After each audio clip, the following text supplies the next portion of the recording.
ನೋಡಿ, ಚಿತ್ರದುರ್ಗದ ಗೊರ್ಲುತ್ತು ಬಳಿ ಭೀಕರ ಬಸ್ ಅಪಘಾತ ಸಂಭವಿಸಿರುವಂಥದ್ದು. ಒಟ್ಟು 29 ಮಂದಿ ಇದರಲ್ಲಿ ಟ್ರಾವೆಲ್ ಮಾಡ್ತಾ ಇದ್ರು ಅನ್ನೋದ್ರ ಬಗ್ಗೆ ಮಾಹಿತಿ ಸಿಗ್ತಾ ಇದೆ. ಈಗಾಗಲೇ ಸ್ಥಳಕ್ಕೆ ಅಧಿಕಾರಿಗಳು ಭೇಟಿಯನ್ನು ಕೊಟ್ಟಿದ್ದಾರೆ, ಪರಿಶೀಲನೆಯನ್ನು ನಡೆಸ್ತಾ ಇದ್ದಾರೆ.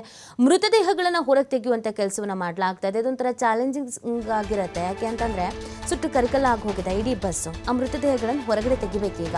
ಒಟ್ಟು 11 ಜನ ದುರ್ಮರಣ ಹೊಂದಿದ್ದಾರೆ ಅನ್ನೋದ್ರ ಬಗ್ಗೆ ಮಾಹಿತಿ ಇತ್ತು. ಸಾವಿನ ಸಂಖ್ಯೆ ಏರಿಕೆ ಆಗ್ತಾನೆ ಇದೆ. ಬಸ್ನಿಂದ ಸದ್ಯ 8 ಮೃತದೇಹವನ್ನು ಹೊರಗೆ ತೆಗೆದಿದ್ದಾರೆ. ಪೂರ್ವ ವಲಯ ಐಜಿಪಿ ರವಿಕಾಂತೇಗೌಡ ಇದಕ್ಕೆ ಸಂಬಂಧಪಟ್ಟಂತೆ ಸ್ಟೇಟ್ಮೆಂಟ್ ಕೊಟ್ಟಿದ್ದಾರೆ. ಗಾಯಾಳುಗಳಿಗೆ ಶಿರಾ, ಹಿರಿಯೂರು ಆಸ್ಪತ್ರೆಯಲ್ಲಿ ಸದ್ಯಕ್ಕೆ ಟ್ರೀಟ್ಮೆಂಟ್ ಅನ್ನು ಕೊಡಿಸಲಾಗ್ತಾ ಇದೆ. ಕೆಲವರು ಬೆಂಗಳೂರು ವಿಕ್ಟೋರಿಯಾ ಆಸ್ಪತ್ರೆಗೆ ಶಿಫ್ಟ್ ಕೂಡ ಮಾಡಲಾಗಿದೆ. ಗಂಭೀರವಾಗಿ ಗಾಯಗೊಂಡವರನ್ನ ಬೆಂಗಳೂರಿನಿಂದ DNA ಮತ್ತು ಸುಕು ಟೀಮ್ ಬಂದಿದೆ ಅನ್ನೋದ್ರ ಬಗ್ಗೆ ಕೂಡ ಅವ್ರು ಹೇಳ್ತಾ ಇದ್ದಾರೆ. ಪೂರ್ವ ವಲಯ ಐಜಿಪಿ ರವಿಕಾಂತೇಗೌಡ ಇದಕ್ಕೆ ಸಂಬಂಧಪಟ್ಟಂತೆಗೆ ಸ್ಟೇಟ್ಮೆಂಟ್ ಕೊಟ್ಟಿರೋದು. ಚಿತ್ರದುರ್ಗ ರಸ್ತೆ ಅಪಘಾತದಲ್ಲಿ 11 ಜನ ದುರ್ಮರಣ. DNA ಸುಕು ಟೀಮ್ ಯಾಕೆ ಅಂತಂದ್ರೆ ಯಾರು ಅಂತ ಗುರ್ತಿಡಿಬೇಕಲ್ಲ. ಹೌದು, ಇಷ್ಟು ಜನ ಟ್ರಾವೆಲ್ ಮಾಡ್ತಾ ಇದ್ರು, ಇಂತಿಂಥವ್ರು ಟ್ರಾವೆಲ್ ಮಾಡ್ತಿದ್ರು ಅಂತ ಹೆಸರೆಲ್ಲ ಗೊತ್ತಾಗಿದೆ. ಬಟ್ ಅವರೇ ಅಂತ ಗೊತ್ತಾಗ್ತಾ ಇಲ್ಲ. ಇಲ್ಲಿ ಇಡೀ ದೇಹವೇ ಸುಟ್ಟು ಹೋಗಿರೋದ್ರಿಂದ, ಇಡೀ ದೇಹವೇ ಸುಟ್ಟು ಕರಕಲಾಗಿರೋದ್ರಿಂದ ಸೀಬರ್ಡ್ ಬಸ್ಗೆ ಜವಗೊಂಡನಹಳ್ಳಿ ಬಳಿ ಎದುರುಗಡೆಯಿಂದ ಬರ್ತಾ ಇದ್ದಂಥ ಒಂದು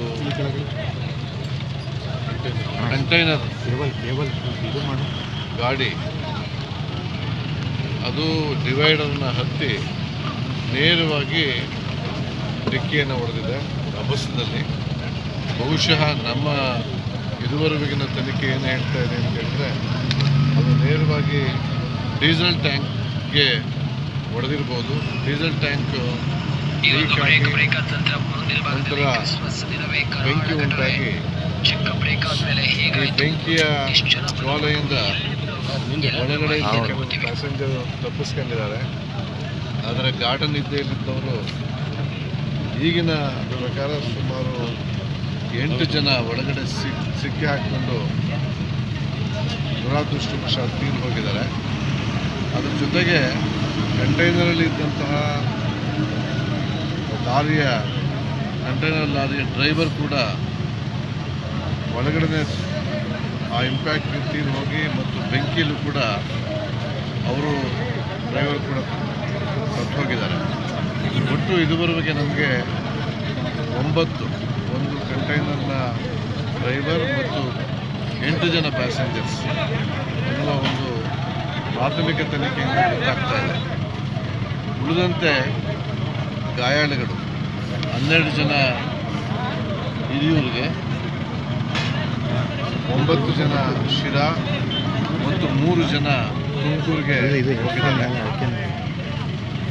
ತುಮಕೂರಿಗೆ ಶಿರಾದಲ್ಲಿ ಇದ್ದಂಥ ಒಬ್ಬರಿಗೆ 15-20% ಬನ್ಸ್ ಆಗಿದೆ ಅಂತ ಬೆಂಗಳೂರಿನ ವಿಕ್ಟೋರಿಯಾಗೆ ರೆಫರ್ ಮಾಡಿದ್ದಾರೆ. ಈಗಿನ ಮಾಹಿತಿ ಪ್ರಕಾರ ಗಾಯಾಳುಗಳಲ್ಲಿ ವಿಕ್ಟೋರಿಯಾ ಆಸ್ಪತ್ರೆಗೆ ಹೋಗಿದ್ದವರನ್ನು ಬಿಟ್ಟು ಉಳಿದವರೆಲ್ಲ ಅಪಾಯದಿಂದ ಪಾರಾಗಿದ್ದಾರೆ. ಈಗ ಒಟ್ಟು